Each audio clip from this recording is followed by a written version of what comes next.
The original idea for this video was to make a top list of takeaways I got from CEO 2013, but the longer I try to write the script, the more arbitrary the entries seem to get. Instead, I want to focus on the only thing I felt truly mattered, something Logan said while on commentary. It's the title of the video, so you should already know what I want to talk about. And we were talking about this when we were in the arena on Friday night, but two things that are not real in this game, blocking and burnout, the two Bs. It was a quick line between the winner's semifinal set of X set Idon and the eventual winner of the tournament Mena RD. There are two things that don't exist in this game, blocking and burnout.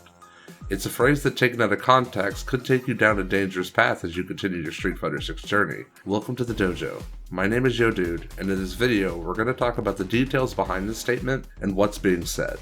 Blocking is fundamental to your defense, especially early on in your journey. It's said that the best offense is a good defense, and that holds true for this game as well as any other. Previously, we mentioned how being at a disadvantage was possibly the worst time to press buttons, how we should trust our defense and get back to neutral before trying to play the game again. The thing is, there's always more options to explore when you're ready to lab them out. Maybe that should be a future tips video.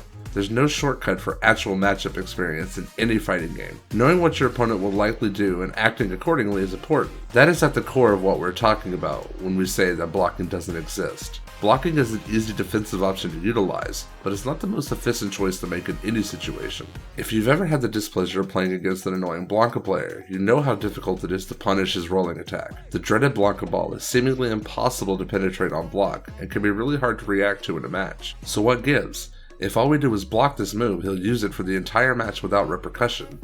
The answer is actually very simple. Some of you may already be putting it in the comments or shouting at your screen. If you parry the ball, you'll have more opportunity to lock the Beast Boy down. Better still, if you can learn to perfect parry heavy balls from full screen, you can get a legit punish counter and teach your opponent that you're prepared to shut down that option entirely. It isn't easy, and you won't always be consistent, but learning how to shut down seemingly safe options like this is important for your Street Fighter 6 journey. The same is true for literally any move you just can't seem to defend well against. Overhead options, command grabs, tricky mix-ups, JP's nonsense super. This isn't to say that the answer will always be parry, but there is counterplay for everything. We must lab out answers for things we couldn't defeat in a match, rather than be the next victim of ScrubQuotesX on Twitter. Don't be like these people. Seriously. It's a hard pill to swallow, but if you're losing to something you believe to be cheap or scrub behavior, it might be best to look inward. It's not on your opponent to play at a level you deem acceptable. You have to deal with players that utilize cheap or annoying tactics. If it ain't broke, it's up to you to break their options. It's up to you to know how to respond to things. It's up to you to lab what you can't figure out in game. The other B that doesn't exist in Street Fighter 6 is burnout.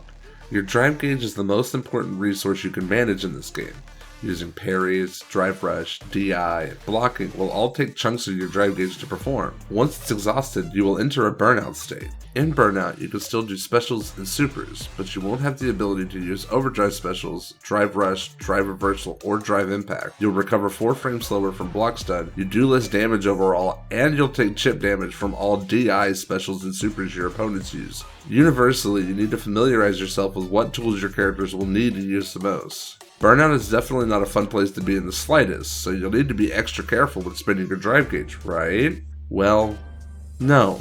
In some cases, it could even be used recklessly. It depends on a few different factors, like your opponent's characters, what we're spending the drive gauge for, and if we're willing to be in burnout for exchange for better positioning. Will triggering burnout win us the round? Consider the character your opponent is playing. If they play a character like Zangief, whose specials include Lariat, command grabs, there isn't much fear in terms of chip. If using the bar can win you the round, there shouldn't be any hesitation, because dropping the burnout combo could very well spell disaster for you, and we don't want to give away any rounds. Sometimes it could be worth it to enter burnout to escape the corner or get that desperation rush down deep into round 3 against Dalsum, JP, or Guile. The risk may end up being worth the reward. Do keep in mind that we call it a risk for a reason though. It isn't guaranteed. Very little is in fighting games. There's just as much chance at your gambit failing as it has to succeed. At the end of the day, saying blocking and burnout don't exist is just a way to help you be comfortable spending your resources. Drive gauge, super meter, time limit, your health, and positioning are all your main resources to barter with. Your goal in the round is to take away your opponent's health before they do the same to you. So it doesn't matter if you win with 100% or only 1% of your life remaining. A win is a win, and we all want to win. Take your losses in stride, Get salty if you must, but be sure to actually practice the things you have a hard time against. Throw loops aren't cheap. Spamming headbutt isn't cheap. Playing with modern controls isn't cheap. They're a skill check. And if you keep losing, you need to go back into the lab and figure out what your character can do about it.